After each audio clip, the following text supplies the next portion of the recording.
Rapsodi hidupku sempurna dengan Rapsodi. Shalom saudara dan saudari dalam Kristus. Bertemu kita semula di saluran Rapsodi Reality, saluran firman Tuhan dari Pastor Chris yang pastinya akan memberkati hidup kalian. Amin.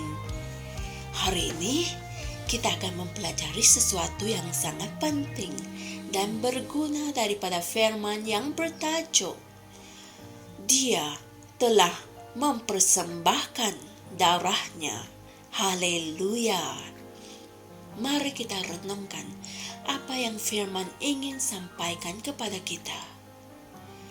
Pada hari ini ayat Injil pembukaan kita dipetik dari Ibrani 9 ayat 24 yang berkata, sebab Kristus tidak masuk ke dalam tempat kudus buatan tangan manusia yang hanya merupakan gambaran saja dari yang sebenarnya, tetapi ke dalam surga itu sendiri untuk menghadap hadirat Allah demi kepentingan kita. Inilah firman Tuhan. Yohanes 20 ayat 11 hingga 18 memberitahu kita kisah mengenai penampakan pertama Tuhan selepas kebangkitannya. Selepas Yesus disalibkan dan dikuburkan, Maria Magdalena pergi ke kuburnya pada hari ketiga untuk mengurapi tubuhnya dengan rempah ratus. Namun, apabila dia tiba di kubur itu, dia mendapati bahwa batu yang menutupi pintu masuk kubur itu telah digulingkan. Maria terkedu dan kemudian berlari untuk memberitahu Petrus dan Yohanes, yaitu dua orang murid Yesus, bahwa seseorang telah mengambil mayat guru. Alkitab mencatatkan untuk kita dalam ayat ke-11 bahwa selepas Petrus dan Yohanes berlalu pergi, Maria tinggal di kubur sambil menangis. Tetapi ketika dia berpaling untuk pergi, dia melihat seorang lelaki berdiri di sana yang dia tidak kenali. Lelaki itu ialah Yesus. Haleluya. Lelaki itu bertanya kepadanya, mengapa dia menangis? Dan dia sekali lagi menjelaskan bahwa seseorang telah mengambil mayat Yesus.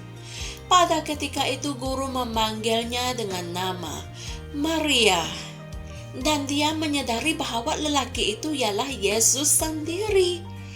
Maria berasa teramat gembira dan berpaling untuk memeluk dia, tetapi Yesus mengarahkannya untuk tidak menyentuhnya dan memberitahu sebabnya. Janganlah engkau memegang aku, sebab aku belum pergi kepada Bapa, tetapi pergilah kepada saudara-saudaraku dan katakanlah kepada mereka bahwa sekarang aku akan pergi kepada Bapa-Ku dan Bapa-mu, kepada Allah-Ku dan Allah-mu. Haleluya. Kalian boleh merujuk hal ini dalam Yohanes 20 ayat 17. Ini bermakna bahwa sebelum dia bertemu dengan murid-muridnya di Galilea dan sebelum sesiapa pun boleh menyentuh dia akan naik kepada Bapanya sebagai imam besar kita dan mempersembahkan darahnya.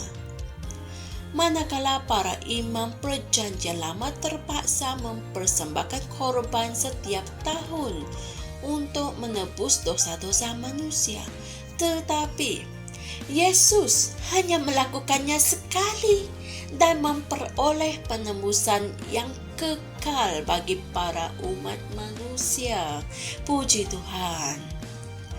Jadi, pengorbanannya ada di dalam darahnya sendiri, dan dia pergi ke surga untuk mempersembahkan darahnya. Darahnya telah diterima, sebagaimana yang boleh dibaca dalam Ibrani 9 ayat 12. Yang berkata, dan dia telah masuk satu kali untuk selama-lamanya ke dalam tempat yang kudus, bukan dengan membawa darah domba jantan dan darah anak lembu, tetapi dengan membawa darahnya sendiri. Dan dengan itu, dia telah mendapat penebusan yang kekal. Haleluya! Dalam Injil Matius, ketika dia datang ke Galilea, perkara pertama yang dia katakan kepada murid-muridnya adalah salam. Seperti yang boleh dirujuk dalam Matius 28 ayat 9. Dalam arti kata lain, sudah selesai. Ia telah berlaku.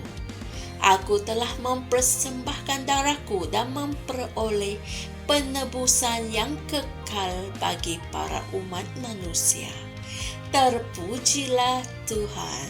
Haleluya. Saudara dan saudari, mari kita sama-sama berdoa. Tuhan Yesus yang terpuji, terima kasih kerana menanggung dosa kami dan membersihkannya dengan darah-Mu sekali untuk selama-lamanya. Engkau telah membayar harga yang tertinggi untuk dosa, yang telah ditanggung oleh manusia tanpa jalan penyelesaian.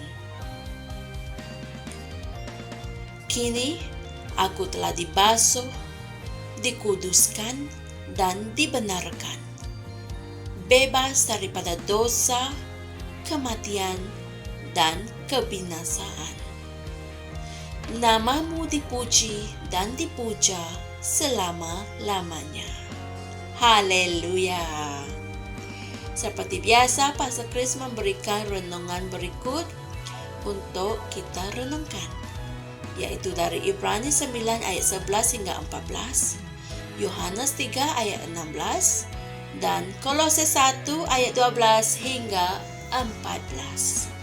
Haleluya. Betapa diberkatinya kita. Tuhan Yesus telah mempersembahkan darahnya sendiri untuk menebus dosa-dosa kita untuk selama-lamanya. Amin. Hiduplah dengan kesedaran ini agar kalian tidak hidup di bawah perhambaan dosa. Dalam Kristus, kita telah dibasuh, dikuduskan, dan dibenarkan, bebas daripada dosa, maut, dan kebinasaan. Amin. Kongsikan berita baik ini dengan teman-teman yang lain agar mereka tahu apa yang Tuhan Yesus telah lakukan untuk mereka. Dan tidak lama lagi, saudara-saudari, Tuhan Yesus akan datang kembali ke bumi dan mengangkat kita yang mempercayainya ke syurga. Alangkah indahnya hari itu nanti. Puji Tuhan. Jumpa lagi esok untuk satu lagi perkongsian firman Tuhan yang diberkati. Shalom. Kami percaya saudara-saudari semua telah diberkati dengan perkongsian firman dari Rhapsody Reality.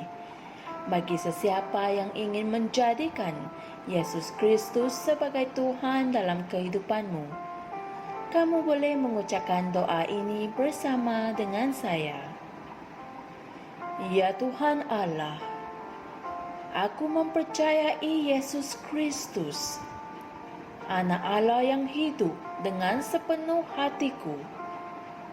Aku percaya Dia telah mati untukku dan Allah telah membangkitkan Dia dari kematian.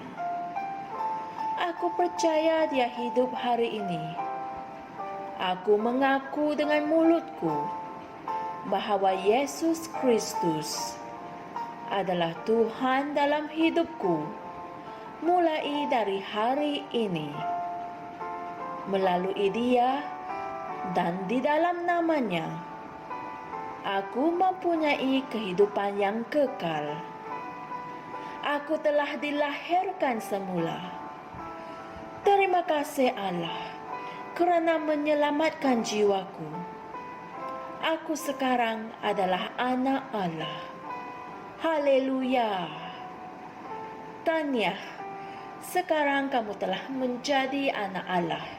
Untuk apa-apa sebarang pertanyaan atau untuk mendapatkan lebih banyak maklumat mengenai bagaimana untuk bertumbuh sebagai seorang Kristian, anda semua boleh hantar mesej di akaun Facebook kami atau email kami di tni.msia@gmail.com. Sekali lagi, tni.msia@gmail.com. Tuhan berkati Anda semua.